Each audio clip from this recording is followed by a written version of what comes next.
Bike কেনার আগে অবশ্যই জিক্সার মনোটন বাইকটা কেনার আগে আপনার চলেন কিছু খারাপ দিক আর কিছু ভালো দিক সম্পর্কে আপনাকে জানাই দিই। যেহেতু আমি এই বাইকটা অনেকদিন রাইড করছি, অলমোস্ট 16,000 প্লাস, তো আমার এক্সপিরিয়েন্স থেকে আপনাদের কিছু শেয়ার করি। আচ্ছা, সর্বপ্রথম যদি আমি বলি, এটার যদি আপনার ব্রেকিং সিস্টেম দিক দিয়ে বলেন, পিছনে কিন্তু আপনার ডাম ব্রেক, যেটা নাকি আপনার একটু ব্রেকিং করতে একটু দেখা যায় অসুবিধা হয়। পিছনে যত এত বড় একটা রিম, এত বড় একটা চাকা, সেখানে যদি আপনার ডাম ব্রেক দিয়ে রাখেন, সেটা কিন্তু দেখা যায় ব্রেকিং একটু ঘাটতি থাকে।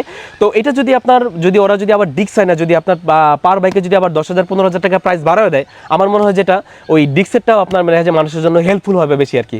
তো এটা থাকবে জিক্সার কাছে প্রথম আপনার আবেদন আর কি আমার। আর সেকেন্ড যদি এটার খারাপ দিকে যে বলতে চাই, এটার টাঙ্কিটা ভাই একটা জিনিস আমি সবাই আপনারা বলেন যে ভালো পেট্রোল পাম্প থেকে আপনার তেল ভরার জন্য, কিন্তু একটা দিন চিন্তা করেন যদি সকল পেট্রোল পাম্পই খারাপ হয়ে থাকে, তাহলে বাঙালি আমরা কোথায় যাব?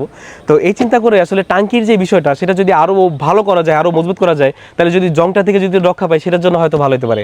আচ্ছা, থার্ড যদি বলতে পারি, এটার যে আপনার কালারটা, আপনার এই কালারটা যদিও আপনার উঠে না, বাট কালোটা অন্য অন্য কালারগুলো দেখা যায় অল্পতেই কালারটা আর কি উঠে যায়। সেদিক দিয়ে যদি জিক্সার একটু আপডেট করতে পারে, আমার মনে হয় যেটা এটা একটু ভালো দিক হতে পারে আর কি। যদি এটার খারাপ দিক বলি, তাহলে বলবো যে ভাই সামনে একটা এবিএস এর একটা ঘাটতি আছে, সেটা যদি কোম্পানি যদি এবিএসটা দিয়ে দিত তাহলে হয়তো ভালো হতো। এখন খারাপ দিক বলি, সেটা হলো এটার সামনের যে হেডলাইট, এটার হেডলাইটের আলোটা খুবই কম থাকে, যেটা নাকি আপনার রাতে লাইট করার জন্য একেবারে পারফেক্ট না। আমাদের আসলে ডিমান্ডের কোনো শেষ নেই, কিন্তু আমি যদি বলি যে প্রাইসটা যদি 2 লক্ষ না দিয়ে 2,20,000 টাকা করে দিও, যদি এই যে ঘাটতিগুলো যেগুলো যদি কোম্পানিগুলো মানে পূরণ করতে পারে, তাহলে মনে হয় যে আমাদের রাইডারদের জন্য বা আমাদের জন্য হয়তো জনগণের জন্য হয়তো ভালো হবে আর কি। এটাই হলো মূল উদ্দেশ্য ছিল আমার। আচ্ছা, এখন যদি আপনার জিক্সারের ভালো দিক বলি, তাহলে আমি আপনার ভালো দিক সম্পর্কে যদি বলি, এটার কন্ট্রোলিং দিক দেওয়া এক কথায় ভাই সেরা। 5 ফিট 3 থেকে 4 ইঞ্চি হলো এই বাইকটা ইজিলি রাইড করতে পারবেন। আর মাইলেজের কথা যদি বলি, এটার মাইলেজ দিবে আপনার দেখা যায় 35 থেকে 40-এর মতো মাইলেজ পাবেন। আর যদি মাইলেজটা আসলে অনেক কিছুই রাইডারের উপর নির্ভরশীল করে, এটা হয়তো আপনারা অনেকে জানেন যারা নাকি পারফেক্ট রাইড করে থাকেন। কারণ রাইডার যদি ভালো মতো ক্লাসটা যতবার মানে প্রেস করবেন, তত কিন্তু মাইলেজ বেশি খাবে।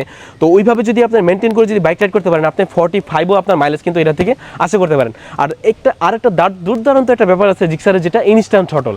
ভাই এটার ইনস্ট্যান্ট থ্রটলটা এত স্মুথ আর এত সুন্দর, যেটা নাকি আপনার যে কোনো গাড়ি ওভারটেকিং করতে কিন্তু একদম পুরো স্মুথভাবে আপনার ওভারটেকিং করতে পারবেন, সেটা নিয়ে কোনো প্যারা হবে না।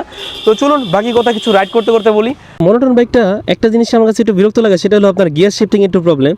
বাট যদি এটা যদি আপনি জাস্ট রাইডিংয়ের কথা যদি বলা যায়, এক কথায় আর কি রাইডিংয়ের দিক দিয়ে আপনার এক কথায় বলতে ভালো একটা ফিল পাবেন ভাই। এটার যেটা ready pick up, instant pick up, এটা খুবই ভালো এক কথায় আর কি। আর একদম কন্ট্রোলিংয়ের জন্য আর কি হ্যান্ডেলবারটা একদম কাছাকাছি অবস্থায়, তো দেখা যায় রাইড করেও একটা দেখা যায় অন্যরকম একটা ফিল পাওয়া যায় আর কি এটাতে। তো এইটার দিক দিয়ে আপনার দেখা যায় এই বাইকটা আসলে এক কথায় কি সেরা পাবেন আর কি এক কথায়।